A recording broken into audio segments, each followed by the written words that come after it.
by Kim Bo-yeon, calls are growing for investigation into the defection of 12 North Korean restaurant workers in China, as revelations continue to show that a government plot was behind the scheme, including a report that stated Tuesday that a military intelligence agency was mainly responsible for the affair.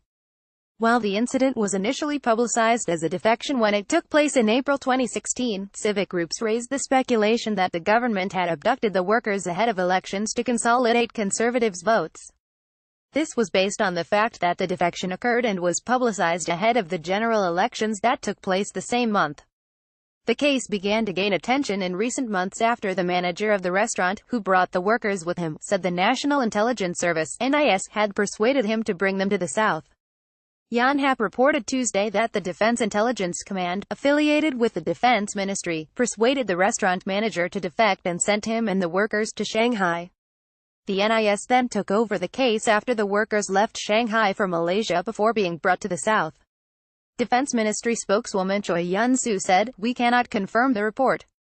The Defense Ministry is not in charge of defections." Unification Ministry spokesman Baek Tae-yeon also declined to confirm anything by saying, "There is no change in our stance toward the matter. The workers defected of their own free will." The ruling Democratic Party of Korea (DPK) urged the government to clarify the details of the incident.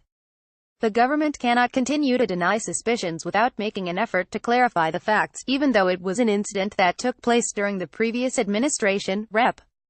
Song Gab-sok said in a press conference at the National Assembly. The government must clarify the role played by the intelligence units and set up measures to prevent any recurrence for the sake of improvements in inter-Korean relations. Minor Opposition Justice Party spokesman Choi Suk said, "The Park Geun-hye administration was behind a criminal act that mobilized the intelligence agencies for its own self-interest. This could be a stumbling block to inter-Korean relations that are making progress toward peace," he said. "We urge an investigation of the case by an independent institution." UN Special Rapporteur on North Korean Human Rights Tommaso Giaquintana said in a press conference last week that some of the restaurant workers were brought here without knowing where they were going. The UN official spoke with several of the workers during his visit to Seoul.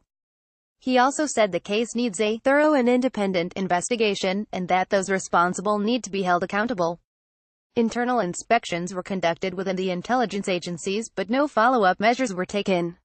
In May, a lawyers group filed a complaint against the former head of the NIS, and called for an investigation by the prosecution.